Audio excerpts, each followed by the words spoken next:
In the 5th century BC, the old aristocratic powers of the Mediterranean collapsed. In their place, dozens of fiercely independent city-states suddenly filled the map. This era, which we recognize as the start of the Classical Age, was characterized by a surge in architectural and political ambition. The Acropolis of Athens remains the most recognizable symbol of that drive. While these cities shared a common language and religious tradition, they lacked a central government. Each polis functioned as a sovereign power, responsible for its own security and expansion. This power vacuum created a competition for influence, ensuring the most ambitious cities would eventually test their limits against one another. Two cities in particular rose to dominate this landscape: Athens and Sparta. They operated on contrasting philosophies.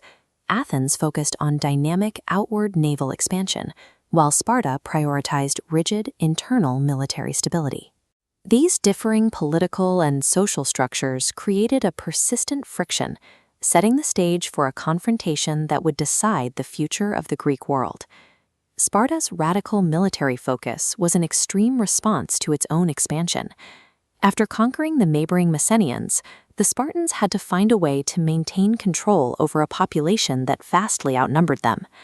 This bronze Corinthian helmet belonged to the Spartiates, a tiny class of elite citizens who were forbidden from any trade or labor. Instead, they were dedicated exclusively to permanent military training. As the hierarchy shows, the Spartiates relied on a middle tier called the perioeci, drafted for military service whenever required. At the base was a massive underclass known as the Helots, slave-like peasants forced to surrender their harvests to feed the Spartan military machine. Since Helots could revolt at any moment, Sparta became a professional but highly isolationist land army. They could not afford to project power far from home for long, as their internal security was always at risk. Athens developed a different model. While Sparta looked inward, Athens became famous for its democratic reforms and its culture of open intellectual debate. However, this democracy was exclusive. It relied on a large population of non-citizens, slaves, and foreign residents who provided the labor that allowed Athenian citizens to participate in politics. This need for resources led to the creation of the Delian League. It was originally framed as a defensive coalition against the Persian Empire, where Greek cities pooled their money and ships for mutual protection. Athens eventually used its superior navy to convert this alliance into an empire. They collected tribute from other cities to fund their own growth, enforcing their dominance through the type of galley ships seen on this pottery. Athens' structural need for imperial expansion was now in direct opposition to Sparta's regional control. With every new Athenian conquest, the two powers moved closer to a break.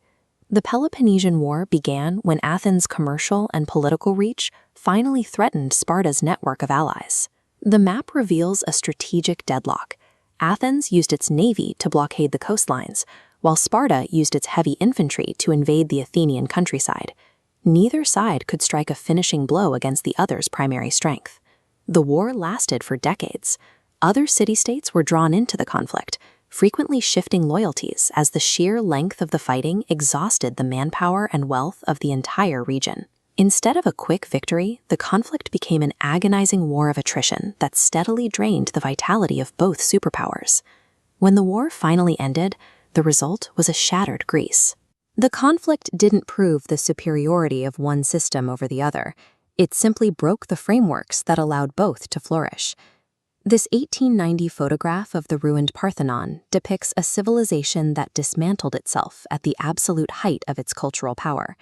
The very engines that drove Athens and Sparta to power, imperial expansion and radical militarization, were the exact systemic flaws that ultimately brought the Classical Age to an end.